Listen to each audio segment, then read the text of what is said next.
नमस्कार मित्रों, Galaxy competition classes में आप सभी का हार्दिक स्वागत है। जैसा कि आप सभी को पता है कि भारत संघ का केंद्रीय बजट पेश हो चुका है। परीक्षा की दृष्टि से अति महत्वपूर्ण वन लाइनर प्रश्न आपके लिए लेकर हाजिर हुए हैं, जो आगामी परीक्षाओं में बहुत ही उपयोगी सिद्ध होंगे। शुरू करने से पहले आपसे रिक्वेस्ट है कि इस चैनल को सब्सक्राइब कर लें, बेल आइकन को दबा लें, जिससे कि हमारी सभी आगामी वीडियो आपको देखने के लिए मिलती रहे। अधिक से अधिक लोगों को शेयर करें और मोटिवेशनल स्वरूप लाइक करना व कमेंट करना बिल्कुल भी ना भूलें। वीडियो शुरू करने से पहले मैं आपको बताना चाहता हूं कि इससे पहले हमारी सब्जेक्टिव वीडियो बजट के ऊपर आ चुकी है। अगर आप पहले उसको देखते हैं, इसके बाद में वन लाइनर प्रश्न को देखते हैं, तो आपके ज़्यादा समझ में आएगा। और इसके ठीक बाद आपको ऑब्जेक्टिव प्रश्न की वीडियो भी प्रोवाइड की जाएगी। तो ज़्यादा कुछ ना करते हुए आइए शुरू करते हैं। केंद्रीय बजट 2021-22 की मुख्य बातें जो वन लाइनर प्रश्न के अंतर्गत पेश की जा रही हैं। केंद्रीय बजट किसके द्वारा पेश किया गया, तो सभी लोग जानते हैं। 1 फरवरी को वित्त एवं कॉरपोरेट कार्य मंत्री निर्मला सीतारमण ने संसद में वित्तीय वर्ष 2021-22 को पेश किया। जल जीवन मिशन कितने करोड़ रुपए के परिव्यय के साथ घरों को कवर करने के लिए और इसे 5 वर्षों में कार्यान्वित किया जाने के लिए कितने करोड़ रुपए आवंटित किए गए, तो 2,87,000 रुपये। 2.87 लाख। सरकार कोविड-19 टीकों के लिए कितनी अग्रिम धनराशि आवंटित करेगी। ये इम्पोर्टेंट क्वेश्चन है।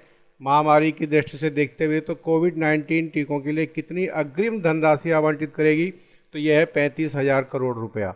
35,000 करोड़ रुपया सरकार महामारी को दृष्टि में रखते हुए अग्रिम धनराशि आवंटित करेगी। चौथा क्वेश्चन है, केंद्रीय बजट किस अनुच्छेद के अंतर्गत पेश किया जाता है, तो केंद्रीय बजट अनुच्छेद 112 के तहत पेश किया जाता है। तमिलनाडु में राष्ट्रीय राजमार्ग परियोजना के लिए सरकार द्वारा कितनी राशि आवंटित की गई है, तो 1.03 लाख करोड़ रुपए की राशि आवंटित की गई है। सार्वजनिक क्षेत्र के बैंकों के लिए कितनी राशि की घोषणा की गई है, तो ये 2,000 करोड़ रुपए की घोषणा की गई है। वित्त मंत्री निर्मला सीतारमण ने राज्य के लिए एक नई गैस पाइपलाइन की शुरुआत की गई है। ये किस राज्य के लिए नई गैस पाइपलाइन की शुरुआत की गई है, तो ये डियर बहुत इम्पॉर्टेंट है। जम्मू कश्मीर के लिए एक नई गैस पाइपलाइन की शुरुआत की गई है। तो क्वेश्चन नंबर 8 की ओर बढ़ते हैं। केंद्रीय बजट में डिजिटल मोड ऑफ पेमेंट को बढ़ावा देने के लिए कितनी राशि निर्धारित की गई है। जी, डिजिटलीकरण की ओर इंडिया आगे बढ़ रहा है, इसलिए यह इंपॉर्टेंट क्वेश्चन बनता है।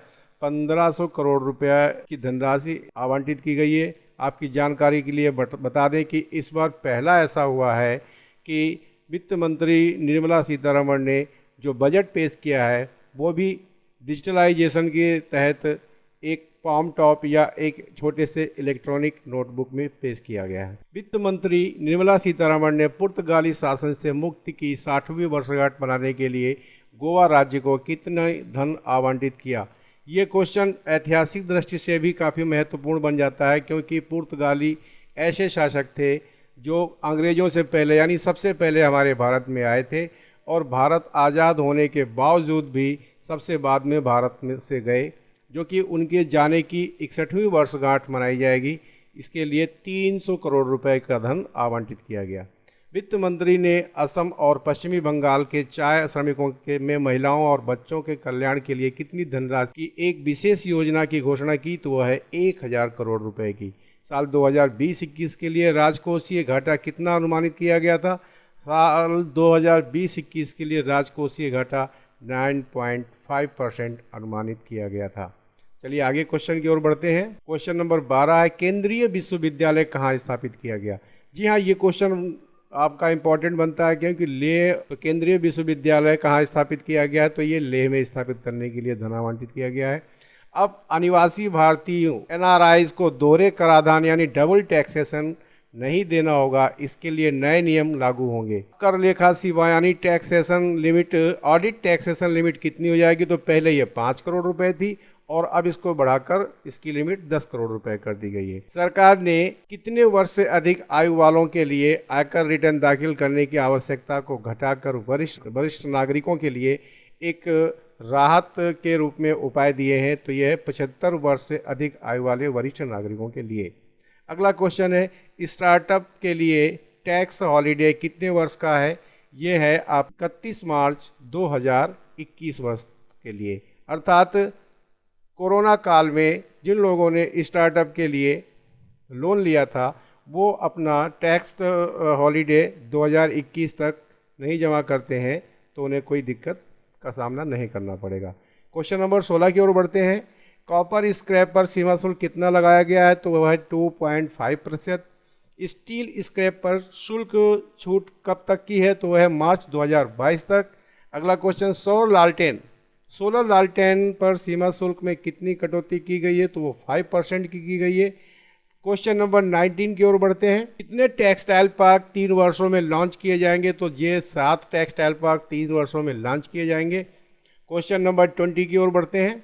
राष्ट्रीय अवसंरचना पाइपलाइन का कितना विस्तार किया गया है? ये इंपॉर्टेंट क्वेश्चन है। 7400 परियोजनाओं के लिए राष्ट्रीय अवसंरचना पाइपलाइन का विस्तार किया गया है। इस बजट में कितने प्रमुख आधार स्तंभ थे? ये क्वेश्चन वैसे शुरू में ही होना चाहिए था। पूरा का पूरा बजट 6 प्रमुख आधार स्तंभों में बांटा गया है, जो कि इस प्रकार है। नंबर 1 स्वास्थ्य और कल्याण, दूसरा भौतिक और वित्तीय पूंजी और बुनियादी ढांचा, तीसरा आकांक्षी भारत के लिए समावेशी विकास, चौथा मानव पूंजी में नवजीवन का संचार, पांचवा है नवोन्मेष और अनुसंधान और विकास, छठा है न्यूनतम सरकार अधिकतम शासन। फिर उसके बाद हम चलते हैं स्वास्थ्य प्रणाली के लिए। स्वास्थ्य प्रणाली की ओर बढ़ते हैं तो बजट में वित्त वर्ष 21-22 में स्वास्थ्य और खुशहाली में कितने करोड़ रुपए का व्यय रखा गया है? तो यह है 2,83,846 करोड़ रुपए का व्यय रखा गया है। कोरोना महामारी को देखते हुए ये इम्पोर्टेंट क्वेश्चन बनता है कि स्वास्थ्य और खुशहाली के लिए कितने करोड़ का व्यय के रखा गया है? तो यह है 2,83,846 करोड़, जबकि 2020-21 में यह 94,452 करोड़ रुपए का था, जो कि पिछले साल की अपेक्षा इस साल यह एकदम से 131% की वृद्धि के साथ आवंटित किया गया है। 23 नंबर क्वेश्चन में देखते हैं, बजट में वित्त वर्ष 2021-22 में स्वास्थ्य के प्रति समग्र दृष्टिकोण अपनाते हुए कितने क्षेत्रों को मजबूत करने पर ध्यान केंद्रित किया गया है? तो ये 3 क्षेत्रों को, निवारक, उपचारक और सुधारक। अगला क्वेश्चन है, made in India pneumococcal vaccine वर्तमान में 5 राज्यों के साथ देश भर में आएगी, जिसमें हर वर्ष कितने हजार बच्चों को मौत के घाट जाने से रोका जा सकता है? तो ये है 50,000 बच्चों। प्रधानमंत्री आत्मनिर्भर भारत योजना के लिए 6 वर्ष में कितने करोड़ रुपए व्यय किए जाएंगे? तो ये आत्मनिर्भर भारत के लिए 6 वर्ष में 64,180 करोड़ रुपए व्यय किए जाएंगे। क्वेश्चन नंबर 26 की ओर बढ़ते हैं। इस बजट में टैक्स स्लैब में कितना परिवर्तन नहीं किया गया है? तो दोस्तों ये क्वेश्चन ऑब्जेक्टिव में पूछा जा सकता है। तो टैक्स स्लैब में इस बजट में कोई भी परिवर्तन नहीं किया गया। जल जीवन मिशन शहरी के लिए 5 वर्ष में कितने करोड़ रुपए का परिव्यय है? तो 2,87,000 करोड़ रुपए का 5 वर्ष में परिव्यय दिया गया है। शहरी स्वच्छ भारत मिशन 2.0 के लिए 5 वर्ष की अवधि में कितने करोड़ रुपए का कुल वित्तीय आवंटन किया गया है? तो 1,41,678 करोड़ रुपए का वित्तीय आवंटन किया गया है। वायु प्रदूषण की समस्या से निपटने के लिए 10 लाख से अधिक जनसंख्या वाले कितने शहरी केंद्रों के लिए 2,217 करोड़ रुपए की धनराशि मुहैया कराई गई है? तो ये 42 शहरी केंद्रों के लिए धनराशि मुहैया कराई गई है।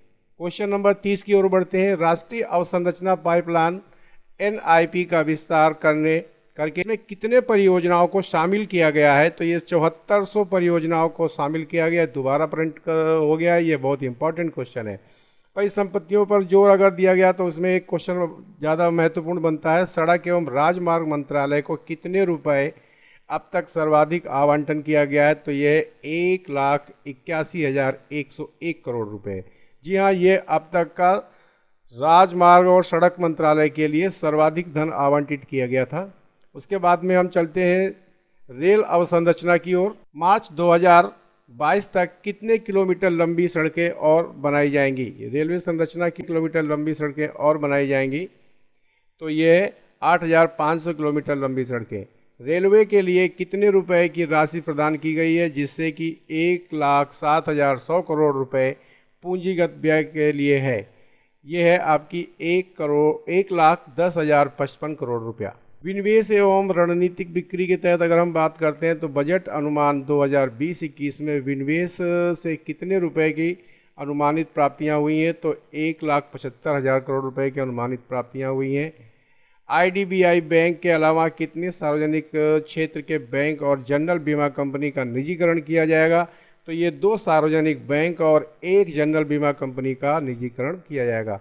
क्वेश्चन नंबर सेकंड लास्ट 36 की ओर चलते हैं। मछली पालन से संबंधित एक क्वेश्चन है। 5 प्रमुख मछली बंदरगाह कोच्चि, चेन्नई, विशाखापट्टनम, पारादीप, गंगावाराम बंदरगाह में से किसको आर्थिक गतिविधियों के केंद्र के रूप में विकसित नहीं किया जाएगा, तो यह है गंगावाराम बंदरगाह। अंतिम क्वेश्चन है वित्तीय समायोजन से रिलेटेड। एमएसएमई क्षेत्र के लिए बजट में कितने करोड़ रुपए की व्यवस्था की गई है। अगला क्वेश्चन है एमएसएमई क्षेत्र के लिए बजट में कितने करोड़ रुपए की व्यवस्था की गई है, जो कि इस वर्ष के बजट अनुमान को 2 गुना दर्शाती है, तो ये है 15,700 करोड़ रुपए। जी हाँ दोस्तों, अगर वीडियो पसंद आई हो लाइक करना ना भूलें, शेयर करना ना भूलें, सब्सक्राइब करना ना भूलें और कमेंट करना ना भूलें। आपका कमेंट करना, आपका शेयर करना, आपका सब्सक्राइब मोटिवेशन का एक बहुत बड़ा जरिया बनता है। वीडियो देखने के लिए धन्यवाद। आपका दिन शुभ हो।